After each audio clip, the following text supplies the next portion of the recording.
The G7 has been forced to relaunch its vehicle to provide infrastructure funds to poor and developing countries only a year after a largely similar scheme was unveiled at the G7 conference in Cornwall last July under the label Build Back Better World.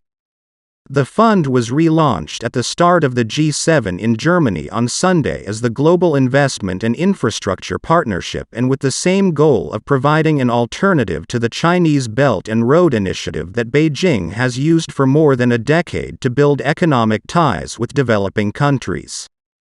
All the G7 leaders, led by the U.S. President, Joe Biden, came together at a side meeting on the first day of the summit to make statements backing the partnership and so underscore their commitment to helping poorer countries.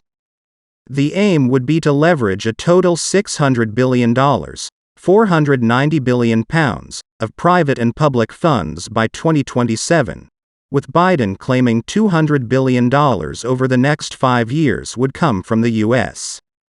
Projects cited at the event include a secure sub-sea cable linking Europe and Southeast Asia, an industrial mRNA vaccine plant in Senegal, solar projects in Angola, a modular nuclear reactor plant in Romania, and a port linking Christmas Island with the rest of the world.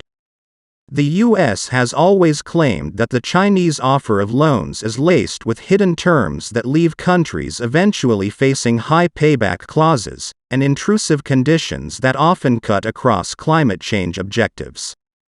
But little had been heard of Build Back Better World since its launch, while in January the EU launched its own infrastructure fund for developing countries, called the Global Gateway, aiming to mobilize €300 billion, £260 billion, in investments between 2021 and 2027.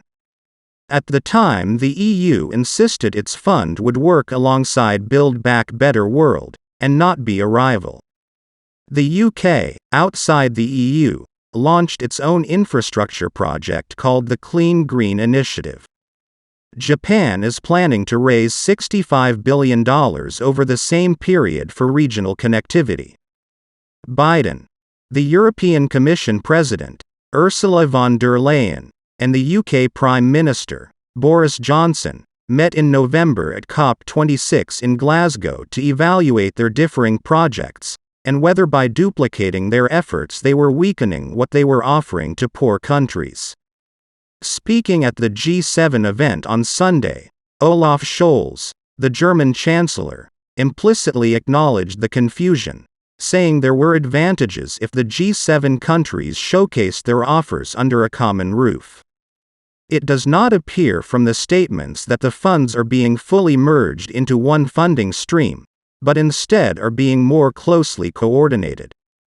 A recent report by the International Energy Agency, World Bank and World Economic Forum found that by the end of the 2020s, clean energy investment in emerging and developing economies, which was less than $150 billion in 2020, needed to expand by more than 7 times to above $1 trillion annually to put the world on track to reach net zero emissions by 2050. The IEA said emerging and developing countries provide only 1/5 of clean energy investment, but contain 2/3 of the world's population.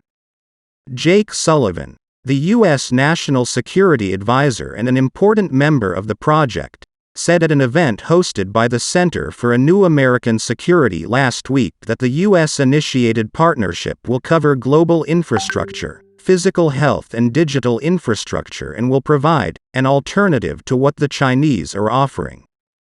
"We intend for this to be one of the hallmarks of the Biden administration foreign policy over the remainder of his tenure," he said.